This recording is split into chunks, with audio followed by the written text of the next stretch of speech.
Modern self-help culture glorifies self-actualization as the ultimate goal of personal development, yet few seem to define what it actually means. We are bombarded with messages urging us to become the best version of ourselves, to achieve happiness, success, and inner peace, but these ideas remain frustratingly vague. Self-actualization, as it is often portrayed, is more of a marketing slogan than a tangible goal. It promises transformation, yet offers no clear roadmap for getting there, leaving many feeling disoriented and unfulfilled when they don't reach some mythical endpoint. Jung understood that true transformation is not about reaching a static, idealized version of the self, but rather engaging in a lifelong process of individuation. Unlike modern self-help trends that promote a one-size-fits-all path to success, Jungian psychology acknowledges that each individual must navigate their own unique journey, integrating their strengths, weaknesses, and unconscious drives.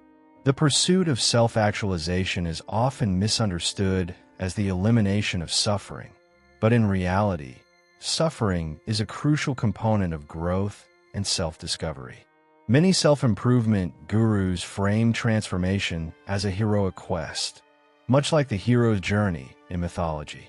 The individual embarks on a path of change, overcomes struggles, and eventually reaches enlightenment. But the problem with this model is that it implies a final destination, as if one day you will wake up completely evolved, free from doubts, fears, or struggles. This is an illusion. There is no final form of the self, only continuous evolution. People chase self-actualization as if it's a reward waiting at the end of a finish line, but the process itself is the transformation. The expectation of a sudden, complete transformation leads many to frustration and disillusionment. When they don't achieve constant happiness or unwavering confidence, they assume they've failed. But real transformation isn't about eliminating uncertainty or difficulty. It's about developing the strength to navigate them more effectively.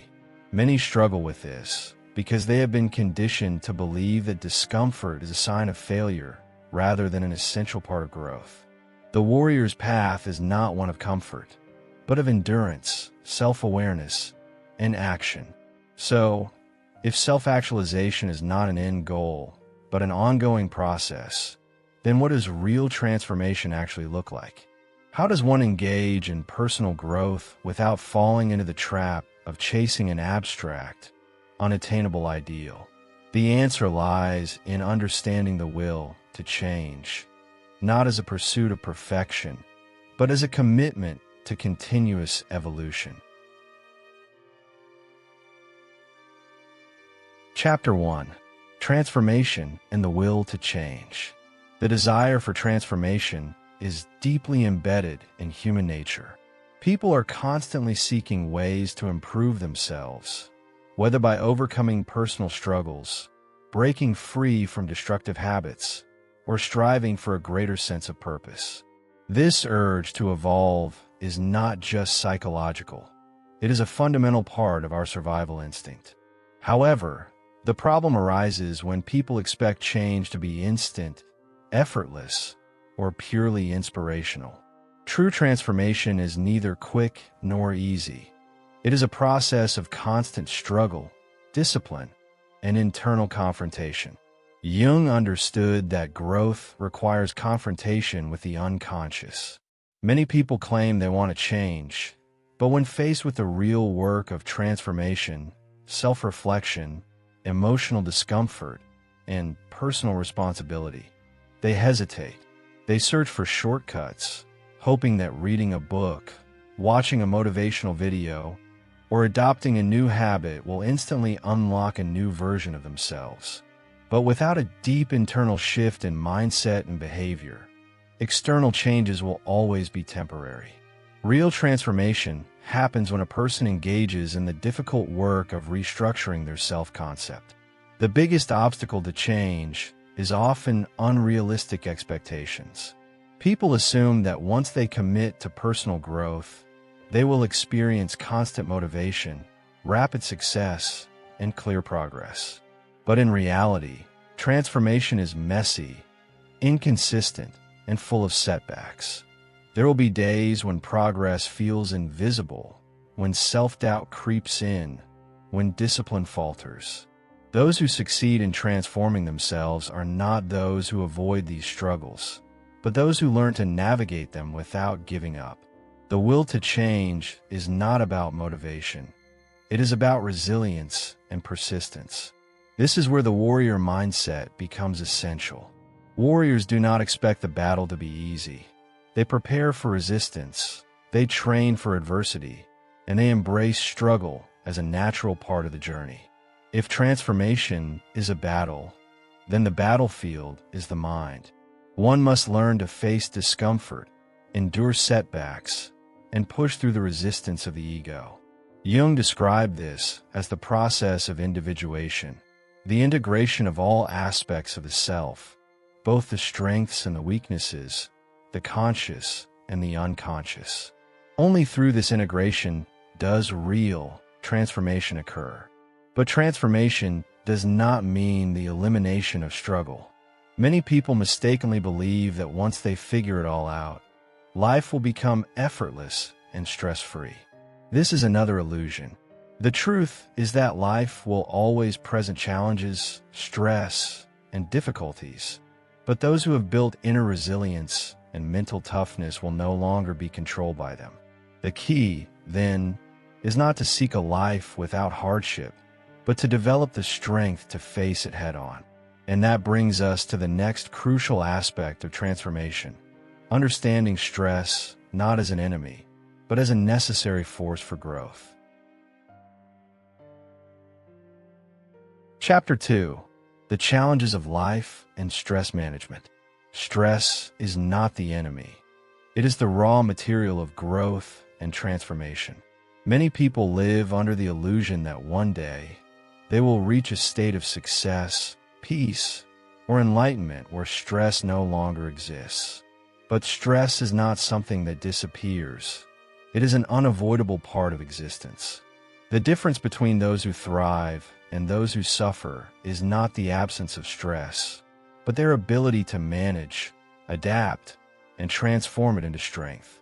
Instead of resisting stress, individuals must learn to engage with it productively, using it as fuel rather than allowing it to become a source of self-destruction. Jung understood that inner conflict and external challenges are necessary catalysts for self-discovery. Every moment of stress presents a choice. Will you avoid it, letting it weaken your resolve, or will you face it, allowing it to shape you into a stronger version of yourself? Many individuals seek to escape stress through distraction, avoidance, or self-medication, but these strategies only delay growth. True transformation comes from leaning into discomfort, embracing struggle, and developing the mental resilience needed to withstand life's inevitable challenges. Mental toughness is built through exposure, not avoidance. Just as a warrior must train under real conditions to prepare for battle, individuals must face stress directly to develop emotional and psychological resilience. The more one confronts fear, uncertainty, and struggle, the more capable they become of navigating difficult situations in the future. Many people wait for life to get easier before they take action, but the truth is, life does not become easier. You become stronger. And the only way to strengthen the mind is through consistent engagement with challenges. Stress can either be a destructive force or a tool for self-improvement, depending on how one approaches it. A person who sees stress as an opportunity for growth will actively seek ways to adapt, problem solve, and develop endurance. On the other hand, those who see stress as a personal attack or a reason to retreat will remain trapped in a cycle of anxiety, avoidance, and stagnation. The key is not to eliminate stress, but to change one's relationship with it, viewing it as a necessary part of the self-actualization process. This is where discipline and mental toughness come into play. Many assume that transformation is about feeling motivated, but in reality, it is about building the capacity to act regardless of how one feels. The most successful individuals are not those who experience the least stress, but those who have learned to manage stress effectively, developing systems, habits, and mindsets that allow them to thrive under pressure. And this is why discipline is so essential, because without it, even the strongest willpower will eventually break. Chapter 3: The Importance of Discipline and Mental Toughness. Discipline is the backbone of transformation. Without discipline, even the most brilliant mind will remain trapped in its own potential, never realizing what it is capable of. Many people believe that motivation is the key to success, but motivation is fleeting. It comes and goes with emotions. Discipline, on the other hand, is what allows a person to act even when they don't feel like it. This is why those who rely solely on feeling inspired will always be at the mercy of their own emotional fluctuations, while those who cultivate discipline will move forward no matter the circumstances. Mental toughness is built through consistent exposure to discomfort. Jung understood that growth comes from engaging with struggle, fear, and uncertainty, not avoiding them. Many people retreat at the first sign of hardship, convincing themselves that the difficulty they face is a sign to stop. But the reality is, the mind and body adapt to stress through repetition, whether in physical training, creative work, or personal growth. The more one leans into discomfort, the stronger they become. The warrior does not wish for an easier path. He trains himself to endure the difficult one. The modern world encourages weakness by promoting comfort, convenience, and immediate gratification. Many people have been conditioned to seek pleasure over progress, entertainment over effort, and ease over endurance. This is why so many fail to develop true resilience. They have never been tested, stretched, or pushed beyond their limits. But true transformation requires suffering. It demands sacrifice, discipline, and struggle. The strongest individuals are not those who have avoided hardship, but those who have learned to use pain as a tool for refinement. Self-discipline is what separates those who wish for change from those who create it. If a person waits until they feel ready to act, they will spend their entire life waiting.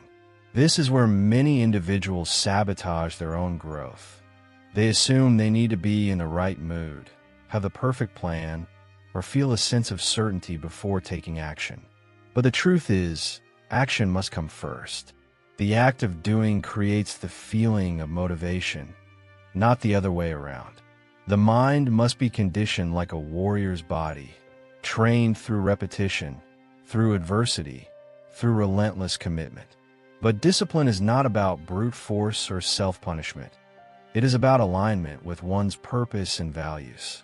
The most disciplined individuals do not act out of obligation, but out of a deep understanding that their actions shape their identity.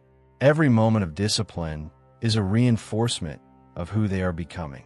And this is why the process of transformation requires not just discipline, but also a deep connection to the inner self, which leads us to one of the most crucial aspects of self-actualization: the integration of the anima and the alignment of the soul with the ego.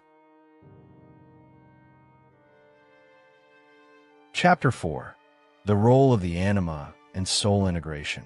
At the core of Jungian psychology is the idea that true transformation requires the integration of all aspects of the self, both the conscious and the unconscious. One of the most misunderstood but essential elements of this process is the anima, the unconscious feminine aspect within a man, or the animus, the masculine aspect within a woman. Jung believed that the anima serves as a bridge between the rational, structured ego and the deeper, intuitive wisdom of the soul. When ignored or repressed, this force manifests as emotional imbalance, self-sabotage, and a disconnect from one's true nature. The anima is not just an abstract psychological concept. It is a living energy within. It reveals itself through dreams, emotions, creative impulses, and moments of deep introspection. Many individuals, especially those who suppress their emotions in favor of logic and control, struggle to hear the anima's voice. They may feel an inner restlessness, a sense that something is missing, despite external success. This is because the anima represents the part of the psyche that longs for meaning, depth, and spiritual connection, a part that modern society often encourages people to ignore. Ignoring the anima leads to emotional disconnection, a rigid ego, and an inability to access the full depth of one's psyche. Many who fail to integrate their anima end up trapped in cycles of destructive relationships, addictive behaviors, or endless distractions, all in an unconscious attempt to reconnect with what has been lost. The anima is not the enemy. It is the guide, the force that urges individuals to seek wholeness, to go beyond mere survival and engage with life on a deeper level. But doing this requires courage, the willingness to confront uncomfortable truths about oneself. Jung emphasized that the integration of the anima is not about rejecting the ego, but aligning it with the deeper self. The ego represents the conscious identity, the structure that allows individuals to function in the world. However, without the wisdom of the anima, the ego becomes rigid, controlling, and disconnected from authentic desires. Those who fail to listen to the anima often experience an internal war between who they think they should be and who they truly are. This conflict is at the root of many existential crises, creative blocks, and feelings of unfulfillment. But integrating the anima is not just an intellectual exercise. It requires deep self-reflection, engagement with emotions, and a willingness to listen to one's intuition. This is why Jung viewed art, meditation, dream analysis, and symbolic exploration as essential tools in the individuation process. By embracing both logic and intuition, strength and vulnerability, structure and flow, individuals move closer to a state of inner harmony. And this naturally leads to a greater question. How does one's self-image shape this journey of transformation? Because the way an individual perceives themselves determines whether they embrace change or resist it out of fear.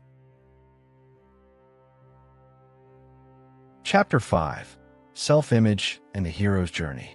Self-image is the foundation of personal transformation.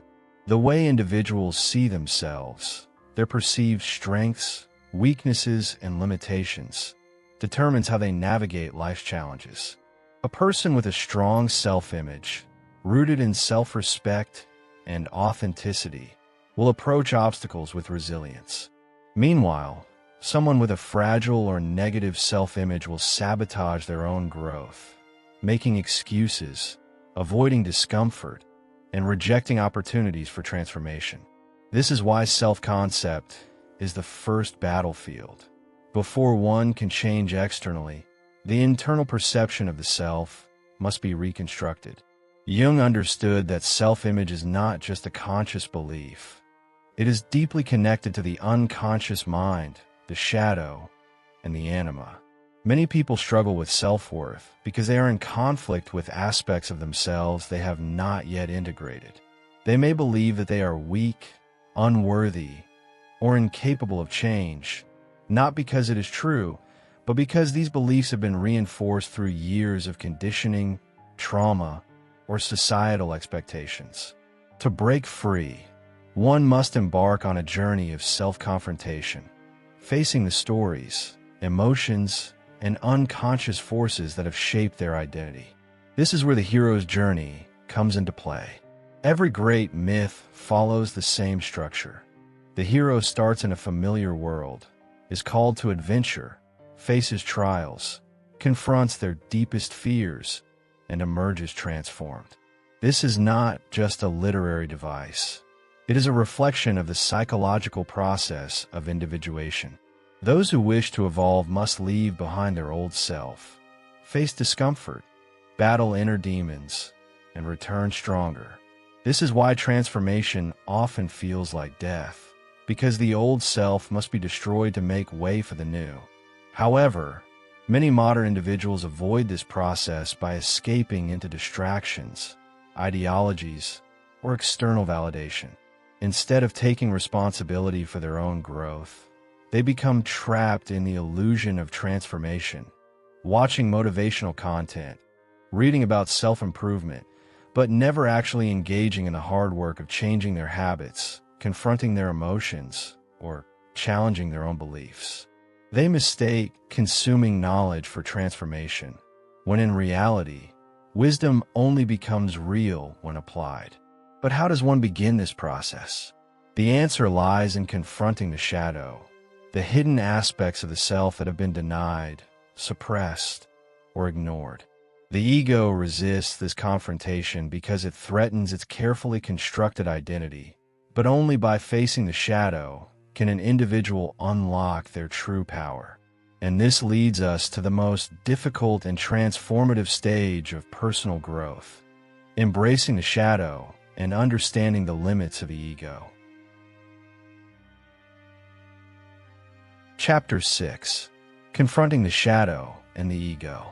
The shadow is the part of ourselves that we deny, suppress, or refuse to acknowledge. It is made up of everything the ego has rejected: our fears, insecurities, impulses, and unresolved emotions. Jung believed that true individuation requires integrating the shadow, because whatever remains unconscious controls us from the depths. Many people live under the illusion that they are in full control of their actions and decisions, but in reality, they are ruled by hidden forces within themselves. Until the shadow is confronted, true transformation remains impossible. The ego, on the other hand, is the mask we wear to navigate the world. It is the structure that provides identity, rationality, and order, but it also resists anything that threatens its stability. The problem arises when the ego becomes too rigid, too attached to its own self-image, refusing to acknowledge the aspects of the psyche that contradict its narrative. This is why many individuals experience self-sabotage, inner conflict, or destructive patterns. Their ego is at war with the parts of themselves they refuse to accept. The more one denies the shadow, the more power it gains in the unconscious. Confronting the shadow is one of the most painful but necessary steps in the process of transformation. It requires honesty, courage, and a willingness to see oneself fully, both the strengths and the flaws. This is why people avoid it.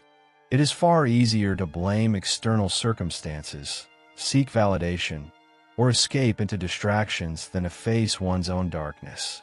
But the truth is, whatever remains in the shadow will continue to manifest externally, whether in failed relationships, repeated mistakes, or persistent emotional turmoil. The world is a mirror reflecting what remains unresolved within. Jung saw the integration of the shadow as a key step in individuation because it brings wholeness and authenticity.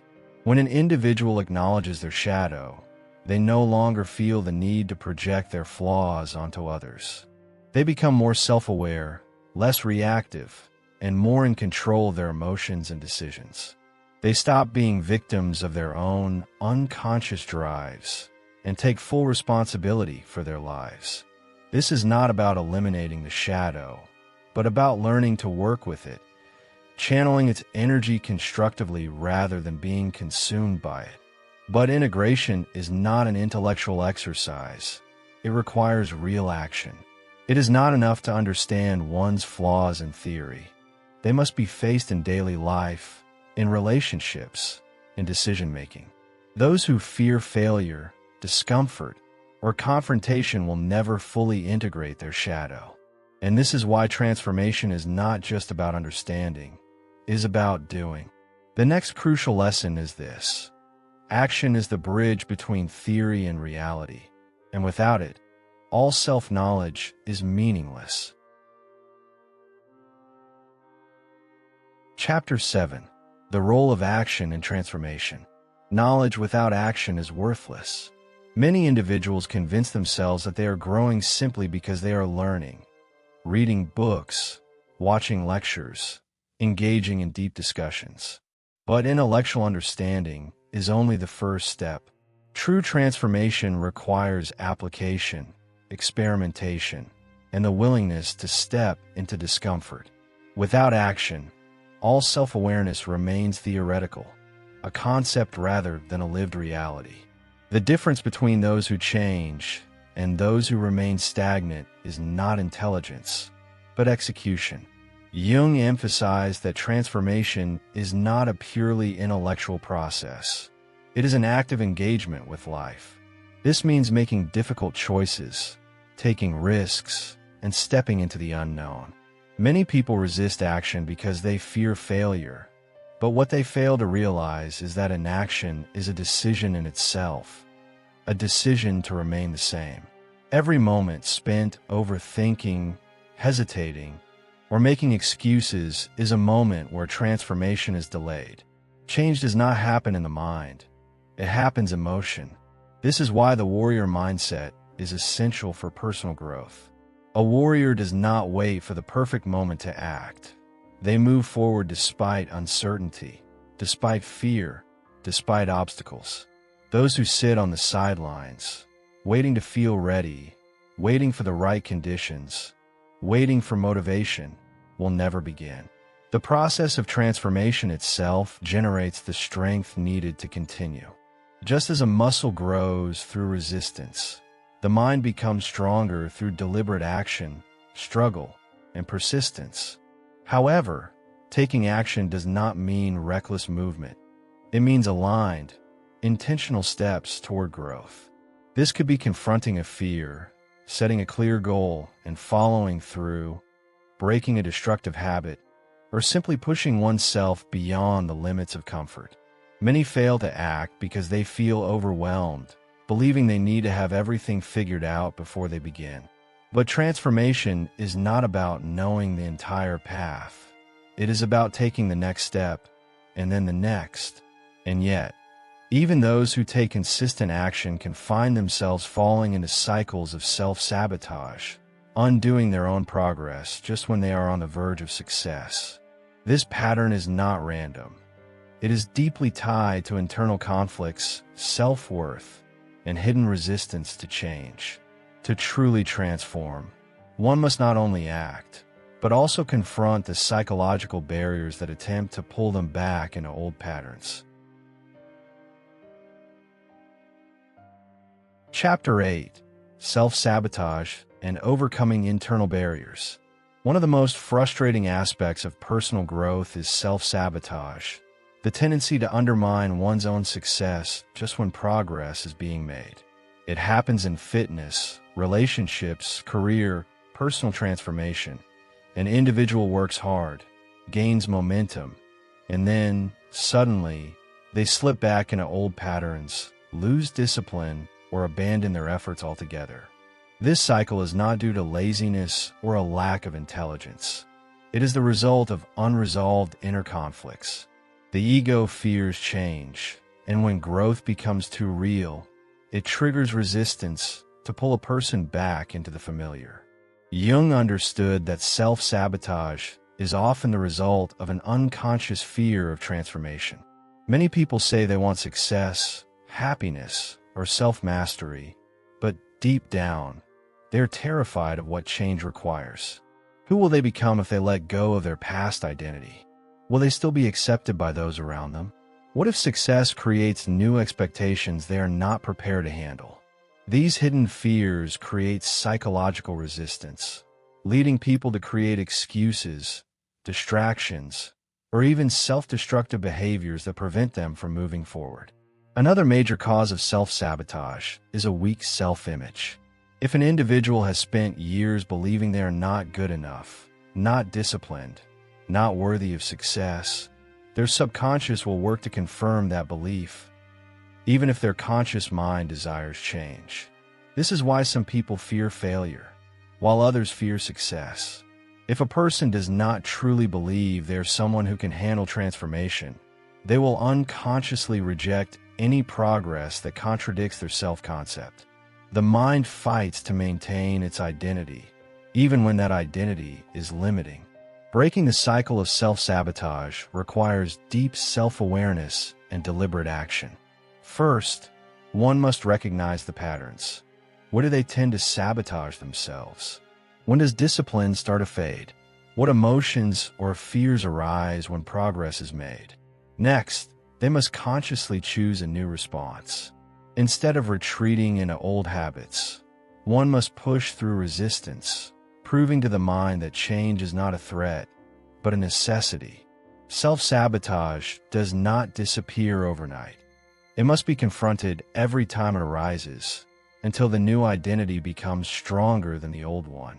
This is why developing the warrior mindset is essential. The warrior does not let fear, doubt, or past failures dictate their actions. They recognize that resistance is part of the journey, but they refuse to let it define them. Instead of seeing challenges as reasons to quit, they see them as proof of growth. And this is the final lesson. The warrior mindset is the key to overcoming not just external obstacles, but the greatest enemy of all, the self. Chapter 9. Embracing the warrior mindset. The warrior mindset is not about physical strength or aggression. It is about mental toughness, resilience, and the ability to face life's challenges head-on. Many people go through life reacting to circumstances, avoiding discomfort, and waiting for the right moment to take action. But the warrior knows there is no perfect moment, only the moment that exists right now. True transformation is not achieved by those who hesitate, but by those who act despite fear, persist despite obstacles, and rise despite failure. Jung saw the warrior archetype as essential for personal growth because it represents the ability to engage with life fully, without retreating into fear or self-doubt. The warrior does not seek comfort or validation. They seek mastery. They understand that life is not supposed to be easy, but that does not mean it is not meaningful. Those who embrace the warrior mindset develop mental and emotional resilience, allowing them to navigate stress, setbacks, and uncertainty with calm and determination. However, modern society encourages weakness through excess comfort, instant gratification, and avoidance of struggle. Many are taught to seek the easiest path, the least resistance, the quickest solution, but this only leads to stagnation and unfulfilled potential.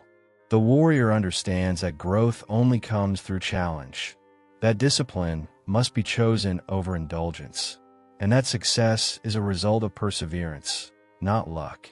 The mindset of a warrior is not about arrogance. It is about responsibility. No one is coming to save you. You must be the one to fight for your own transformation. Developing the warrior mindset requires a shift in perspective. Instead of seeing obstacles as problems, see them as training grounds. Instead of viewing failure as a reason to stop, see it as data, feedback that sharpens your skills and refines your path. The greatest warriors of history and mythology, whether in ancient traditions, philosophy, or martial arts, understood that struggle is necessary for evolution. Those who avoid hardship remain weak, but those who embrace it become stronger, wiser, and more capable of shaping their destiny. But here's the truth. Even warriors must navigate the tension between self-mastery and societal expectations. A warrior is not a loner. They must find a way to exist within the world without being consumed by it. This is the final challenge: how to maintain individuality, authenticity, and personal growth while moving through a society that encourages conformity, comfort, and passivity. Conclusion: growth will always require discomfort. Now that you understand the true nature of self-actualization and transformation, it's time to ask yourself, are you ready to embrace the struggle? Transformation isn't something that happens magically. It's a constant, active process of overcoming internal barriers and confronting your deepest fears. Are you prepared to stop making excuses, stop waiting for the right moment, and start taking real, actionable steps toward the authentic version of yourself? Think about it. How many times have you let fear, stress, or self-doubt stop you from taking action? How many opportunities have you missed because you're too afraid of the discomfort that comes with growth? The truth is, if you're not facing discomfort, you're not growing.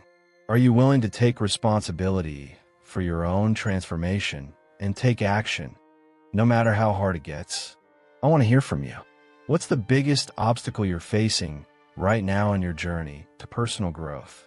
Is it fear, self-sabotage, or a lack of discipline? Drop a comment below and let me know. Sharing your experience is the first step toward unlocking your true potential. If you're serious about transformation, hit that subscribe button and turn on notifications so you can continue this journey with us. There's so much more to uncover, and I'll be here to guide you every step of the way. Let's embrace the warrior mindset together and start turning our dreams into reality, one action at a time.